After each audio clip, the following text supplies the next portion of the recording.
Bienvenue à mon atelier. Donc, je suis Nathalie Sabat, j'habite à Arcueil depuis une bonne dizaine d'années à présent. Donc voici l'endroit où je fabrique mes grands formats à l'huile. Là, c'est le mur où j'accroche un peu n'importe comment tout ce qui m'inspire. Et voilà les toiles en cours. À présent, on rejoint l'autre atelier, qui est l'atelier de dessin cette fois. Sur la table, on aperçoit une BD, les débuts d'une bande dessinée, donc là, illustration et texte. Et ce que j'ai trouvé amusant, c'est dans ce récit que j'entreprends de destinées croisées la nuit, au cours de leurs insomnies, eh bien, les vues des villes qu'on aperçoit, je ne sais pas si vous reconnaîtrez, ce sont des vues d'Arcueil et de Gentilly. Je ne sais pas si on reconnaît la petite supérette, par exemple, près de la gare de Gentilly. Voilà. Ensuite, second travail qui s'élabore sur cette table à dessin, ce sont les animations. Donc, bonne quantité de dessins pour fabriquer une animation. Donc là, on les découvre les uns après les autres. Des dessins à la plume, des dessins à l'encre. Ce sont des figures de danse buto. C'était un travail sur le ralentissement des rythmes de vie, sur l'imperfection, l'imprécision, le mouvement un petit peu déstructuré de cette danse japonaise particulière. Et donc une fois tous ces dessins réalisés, pris au banc de photo sur cette même table, le tout est monté et intégré dans une vidéo que je travaille avec une musicienne qui s'appelle Inès de Bruyn. Donc là, on a le résultat en 25 images secondes, enfin 15 images secondes plus exactement. Et enfin, un extrait intégré dans la vidéo finale, avec la musique de la compositrice.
Je terminerai cette courte présentation en vous montrant l'extrait d'un autre projet, plus récent celui-ci, qui s'appelle Incarnation et qui évoque les présences, les esprits entre deux mondes.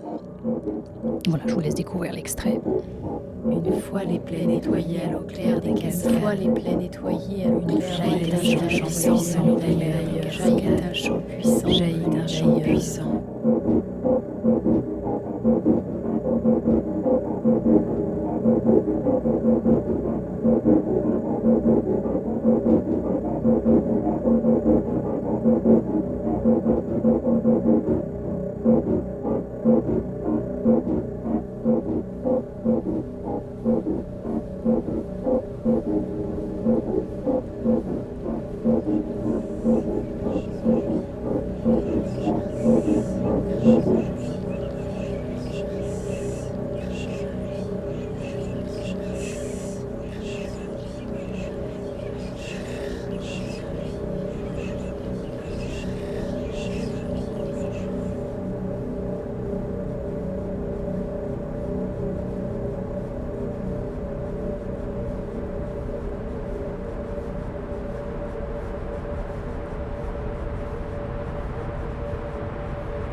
les arbres chuchotent à l'oreille